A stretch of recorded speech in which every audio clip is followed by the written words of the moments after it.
ஒரு கனவு இல்லம் அப்படின்னு சொல்லி பிளான் பண்ணுறதுக்கு முன்னாடி எங்களை மாதிரி உள்ள ஃபினான்ஷியல் பிளானர்ஸ் நிறைய பேர் சொல்லக்கூடிய ஒரு விஷயம் என்ன அப்படின்னு பிளான் பண்ணிட்டு சேர்த்து வச்சுட்டு அதுக்கப்புறமா வீடு கட்டுங்க அப்படிங்கிறது. இந்த கமிட்மெண்ட் ஹவுசிங் லோன் கமிட்மெண்ட் இருக்கிறதுனால பெரிய லெவலில் நிறைய பேர் இன்சூரன்ஸ் கமிட்மெண்ட்டை கடைசி கொண்டு போயிடுறாங்க. சில சமயம் ப்ரீமியம் கூட கட்டாமல் விட்டுறாங்க. இது நான் சொல்லக்கூடிய டிஸ்க்ளைமர் ஒரு நார்மல் டிபிக்கல் மிடில் கிளாஸ் ஃபேமிலிக்கு தான் சொல்கிறேன். 25 லட்சம் ரூபாய் நீங்கள் கையில் வச்சுக்கிட்டு நீங்கள் அடுத்த கட்டத்தை நோக்கி நீங்கள் பிளான் பண்ணும் பொழுது உங்களுக்கு ஹவுசிங் லோனுக்கான எலிஜிபிலிட்டி உங்கள் சேலரி வைஸும் உங்கள் எக்கனாமிக் வைஸும் நீங்கள் அப்போ உயர்ந்திருப்பீங்க. ஹவுசிங் லோன் கமிட்மெண்ட்டுன்னு மனசில் நினச்சிக்கிட்டு எக்ஸ்ட்ராவாக உங்களால் சேமிக்க முடியுது அப்படின்னா அடுத்த 5 வருஷத்தில் நீங்கள் ஒரு சொந்த வீட்டை தாராளமாக வாங்கிடலாம்.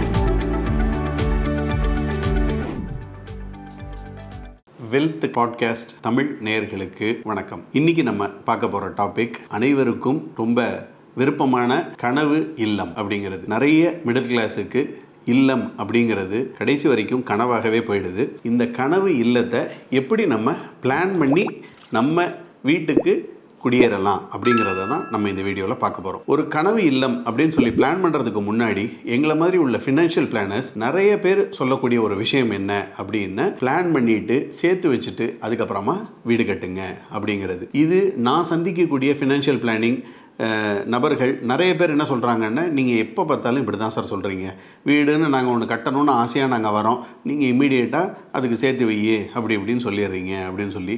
முக்கியமாக வீட்டு பெண்கள், அதாவது மனைவிமார்கள் என்ன எங்களை திட்டுறாங்க அப்படின்னு, இப்போ தான் எங்கள் வீட்டுக்காரரே சேமிக்கணுன்ற ஒரு பழக்கத்துக்கே வந்திருக்காரு, இப்போ நீங்கள் போய் திருப்பி சேமிங்கன்னு சொல்லி அவரை டைவர்ட் பண்ணிங்க சார், வீடுன்னு நாங்கள் நினச்சோன்னே உடனே நாங்கள் வாங்கிடணும் அப்படின்னு சொல்லி சொல்கிறாங்க. இது ஒரு ரெட் கார் தியரி அப்படின்னு ஒன்று கான்செப்ட் இருக்குது. அந்த ரெட் கார் தியரியை பொறுத்தளவு பார்த்தீங்க அப்படின்னா, இன்றைக்கி நான் வீட்டிலேருந்து வரும்பொழுது நான் ரெட் காரை தான் பார்க்கணுன்னு நான் முடிவு பண்ணிட்டேன் அப்படின்னா எத்தனை ரெட் கார்ஸை நான் பார்ப்பேன்னு பார்த்தா எண்ணிலடங்கா ரெட் கார்ஸை பார்ப்பேன். அதே ரோடு தான், அதே ஆஃபீஸுக்கு போகிற ரோடு தான், எத்தனையோ நாள் எத்தனையோ கார் போயிட்டுருக்கோம், ஆனால் அந்த ரெட் காரை நான் நோட் பண்ணியிருக்கவே மாட்டேன்.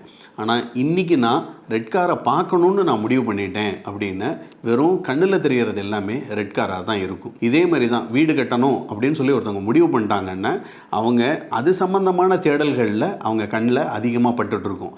பிளாட்டு 15 லட்சத்தில் ஆரம்பிக்குது, வீடு 50 லட்சத்தில் நாங்கள் தரோம், 5 லட்சத்தில் உங்களுக்கு வீடு அப்படின்ற மாதிரியான அட்வர்டைஸ்மெண்ட் எல்லாம் நம்ம கண்ணில் அடிக்கடி பட்டுக்கிட்டே இருக்கும். இந்த மாதிரி போய் தெரியாமல் ஒரு விஷயத்தில் மாற்றுறதுக்கு பதிலாக அதுக்கு பின்னாடி இருக்கக்கூடிய இதே ஃபினான்ஷியல் பிளானிங்கில் நான் பார்த்த நிறைய பேர்களோட சில உதாரணங்களை நான் உங்களுக்கு சொல்ல விரும்புகிறேன். முதல் இடர் எந்த இடத்துல வருது அப்படின்னா, வீடு கட்டுறதுக்கு இஎம்ஐ லோன் வாங்கிட்டாங்க, ஆனால் லோன் கட்டிக்கிட்டு இருக்கும்போது என்னென்ன இடர்கள் வருது அப்படின்னு பார்த்தீங்கன்னா, ஃபஸ்ட்டு ஜாப் லாஸ். அதாவது கணவனோ மனைவியோ 2 பேரும் சேர்ந்து வீடு வாங்கிடுறாங்க. கணவனுக்கோ மனைவிக்கோ வேலை போயிடுது டியூ டு சம் ரீசன்ஸ். ஒன்று கம்பெனி க்ளோஸ் ஆகலாம், இல்லை அந்த இண்டஸ்ட்ரி எக்ஸ்டெண்ட் ஆகலாம், இல்லை அவர் வேலை மாறும்போது பாஸ் சரியில்லாமல் இருக்கலாம், ஏதோ ஒரு காரணம் ஜாப் லாஸ் ஆச்சு அப்படின்னு அந்த இன்கம் லாஸை இவங்களோட இஎம்ஐயோட ப்ளஸ் ஃபேமிலி எக்ஸ்பென்சஸோட அவங்களால மேனேஜ் பண்ண முடியாமல் நிறைய பேர் தடுமாறுறாங்க.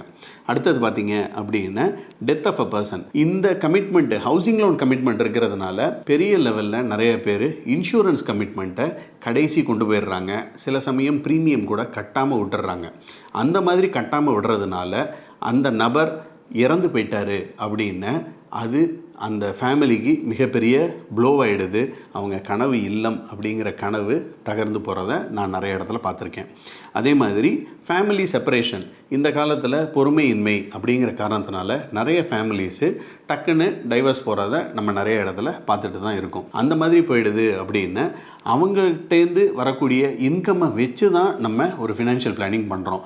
அப்போ அந்த இன்கம் வரலைன்னா அந்த ஃபேமிலி செப்பரேஷன் ஆகும் பொழுது அதில் ஏற்படக்கூடிய லீகாலிட்டி ப்ளஸ் அந்த இன்கம் லாஸை வச்சு நம்மளால் கனவு இல்லத்தை தொடர்ந்து செயல்படுத்த முடியாமல் போகலாம். நிறைய பேருக்கு அன்எக்ஸ்பெக்டட் அரைவல். அதாவது எனக்கு தெரிஞ்சு ஒரு கிளைண்ட் ஒருத்தாங்க ஒரு குழந்தை தான் எதிர்பார்த்துட்டு இருந்தாங்க. அவங்களுக்கு ஆச்சரியமாக கடவுள் ட்வின் பேபி கொடுத்துட்டாங்க. ட்வின் பேபி கொடுத்தது ஒரு பக்கம் சந்தோஷமாக இருந்தாலும் அவங்க பிளான் பண்ணி வச்சுருக்கிற ஃபினான்சஸில் 2 செலவு ஆகவும் குழந்தைங்களுக்கான ஸ்கூல் ஃபீஸ்லேருந்து அவங்களோட ஹையர் எஜுகேஷன்லேருந்து அவங்களோட ட்ரெஸ்ஸுலேருந்து அவங்களோட மருந்துலேருந்து எல்லாமே செலவு டக்குன்னு டபுள் ஆகிடுச்சு. ஸ்பர்ட் ஆஃப் எக்ஸ்பென்சஸ் எக்ஸ்பென்சஸ் வரவும் அந்த ஃபேமிலி நிலை தடுமாறி போயிட்டாங்க. அதே மாதிரி நிறைய பேர் இந்த குயிக் ரிச் ஸ்கீம் அப்படிங்கிறதுல 5 லட்சம் போட்டால் நீங்கள் 10 லட்சம் எடுத்துடலான்னு ஆன்லைனில் வரக்கூடிய ஐடியாஸ் மூலமாக குயிக் ரிச் ஸ்கீமில் பணம் இழந்தவங்க நிறைய பேரை நான் பார்த்துருக்கேன். அதே மாதிரி இந்த பிஸ்னஸை நீங்கள் ஸ்டார்ட் பண்ணுங்கள் சார், இதை ஸ்டார்ட் பண்ணிங்கன்னா உங்களுக்கு ரெகுலர் வருமானம் மாதம் 50,000 ரூபா வரும் அப்படின்னு சொல்லி இனிப்பான விளம்பரங்களை நம்பி பணம் போட்டு ஏமாந்தவங்க, தெரியாத தொழிலில் ஃப்ரெண்டு இறங்குறாரு, நானும் அதில் ஒரு பார்ட்னராக சேர்றேன், அந்த வருமானத்தை மூலமாக நான் என்னோடய ஹவுசிங் லோனை கமிட் பண்ணிடலாம் அப்படின்னு நினச்சி கட்டுறவங்க, அது மூலமாக பணம் இழந்தவங்க நிறைய பேரை பார்த்தேன். இப்போ நான் சொன்னது எல்லாமே இடர்கள் தான். இந்த மாதிரி நம்மளுக்கு வேணும்னு ஒரு விஷயம் நினைக்கும்போது அது யோசிக்கிறதுக்கு நம்ம மனசு அதை அலோவ் பண்ணாது. அதனால் இந்த மாதிரி விஷயங்கள் எல்லாரையும் நம்ம முன்னக்கூட்டியே யோசித்து வச்சுக்கணும். இது நான் சொல்லக்கூடிய டிஸ்க்ளைமர் ஒரு நார்மல் டிப்பிக்கல் மிடில் கிளாஸ் ஃபேமிலிக்கு தான் சொல்கிறேன். எங்கள் ஃபேமிலி ஏற்கனவே ரிச்சு சார், நாங்கள் ஏற்கனவே பணம் வச்சுருக்கோங்கிறவங்களுக்கு கண்டிப்பாக இந்த விஷயம் பொருந்தவே பொருந்தாது. ரைட், இப்போ அடுத்த கட்டத்துக்கு வந்தோம் அப்படின்னா, நீங்கள் ஒரு வாடகை வீட்டிலேருந்து அடுத்து நீங்கள் ஒரு டைரெக்டாக சொந்த வீட்டுக்கு போகிறதுக்கு பதிலாக ஒரு 10 வருஷம் இந்த கனவை தள்ளி போடலாம். இந்த தள்ளி போடக்கூடிய காலத்தில் நான் சொல்லக்கூடிய சில உபாயங்களை நீங்கள் யோசிச்சு பாருங்கள். ஃபஸ்ட்டு நான் சொல்லக்கூடியது, உங்களோட கோல் ஒரு 3 வருஷம் இல்லைன்னா 5 வருஷம்னு வச்சுக்கிட்டு ஒரு 5 லட்சம் ரூபா பணத்துக்கு ஒத்திக்கு ஒரு வீட்டுக்கு போக பாருங்கள். இல்லை 10 லட்சம் ரூபா பணத்துக்கு 5 வருஷத்தில் ஒத்திக்கு போகிறதுக்கு பிளான் பண்ணுங்கள். 3 வருஷத்தில் 5 லட்சம் ரூபா உங்களுக்கு வேணும்னா 11,000 ரூபா எஸ்ஐபி வேணும். அதே இது 10 லட்சம் ரூபா வேணும்னா 5 வருஷத்தில் 11,500 ரூபா எஸ்ஐபி போட்டிங்கன்னா அடுத்த 5 வருஷத்தில் உங்களுக்கு 5 லட்சம் ரூபா கிடச்சிரும். ரைட், 5 வருஷம் கழித்து 5 லட்சம் ரூபா நம்மளுக்கு கிடச்சிருச்சு, இல்லை 10 லட்சம் ரூபா கிடச்சிருச்சு. அதை வச்சு நான் ஒரு ஒத்தி வீட்டுக்கு போயிட்டேன் அப்படின்னா எனக்கு வாடகைக்கான கமிட்மெண்ட் இருக்காது. அந்த 11,000 ரூபாயை நான் அடிஷ்னலாக சேர்க்கறதுக்கு ஆரம்பிச்சிடலாம். அன்னையிலிருந்து அடுத்த ஒரு 5 to 7 இயர்ஸ் நான் அந்த பணத்தை சேர்த்தேன் அப்படின்னா அது இன்னொரு 10 லட்சமாக இருக்கும். ஏற்கனவே ஒத்திக்கு கொடுத்தது ஒரு 10 லட்சம், 10 லட்சமும் சேர்ந்து 25 லட்சம் ரூபா கையில் இருக்கும். 25 லட்சம் ரூபாய் நீங்கள் கையில் வச்சுக்கிட்டு நீங்கள் அடுத்த கட்டத்தை நோக்கி நீங்கள் பிளான் பண்ணும் பொழுது உங்களுக்கு ஹவுசிங் லோனுக்கான எலிஜிபிலிட்டி உங்கள் சேலரி வைஸும் உங்கள் எக்கனாமிக் வைஸும் நீங்கள் அப்போ உயர்ந்திருப்பீங்க. இந்த காலகட்டத்தில் உங்களால் கூடுதலாக சேமிக்க முடியுது அப்படின்னா, உதாரணத்துக்கு இப்போ 5 வருஷத்தில் 10 லட்சத்துக்கு சொல்லிட்டோம்.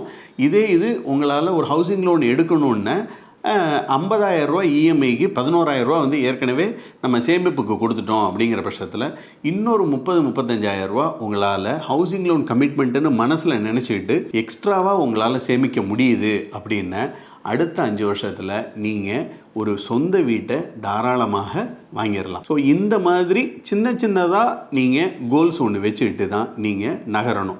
ஏன்னா மிடில் கிளாஸை பொறுத்தளவு ஒரு ஃபார்ச்சூன் அப்படிங்கிறது தடாலடியாக டக்குன்னு ஒரு 20 லட்சம் 30 லட்சம் வெளியிலேருந்து கொட்டாது. அவங்களோட லைஃப் டைம் ஏர்னிங்ஸே பார்த்தீங்க அப்படின்னா அந்த 25-30 லட்சம் தான் அவங்களோட லைஃப் டைம் ஏர்னிங்ஸாகவே இருக்குது. நான் சொல்கிறது உங்கள் செலவுகள் போக நான் சொல்கிறேன்.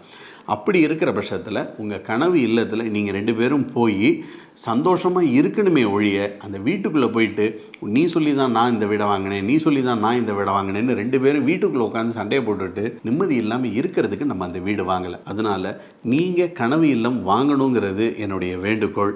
ஆனால் அதை நான் சொன்ன இந்த பாயிண்டெல்லாம் மனசில் நிறுத்தி இதை ஆலோசிச்சிட்ட பிறகு பணத்தை சேர்த்து வச்சிட்ட பிறகு ஒரு 3-5 வருஷம் நீங்கள் பணத்தை சேமித்து ஒரு ஒத்தி வீட்டுக்கு போயிட்டு அதிலிருந்து ஒரு சொந்த வீட்டுக்கு போனீங்க அப்படின்னா அந்த கனவு இல்லம் நிஜமாகவே உங்களுக்கு லக்ஷ்மி கடாட்சமாக இருக்கும் அப்படிங்கிறத எள்ளளவும் சந்தேகமில்லை. மீண்டும் இன்னொரு நல்ல வீடியோவில் உங்களை சந்திக்கிறேன். நன்றி, வணக்கம், வாழ்க பணமுடன்.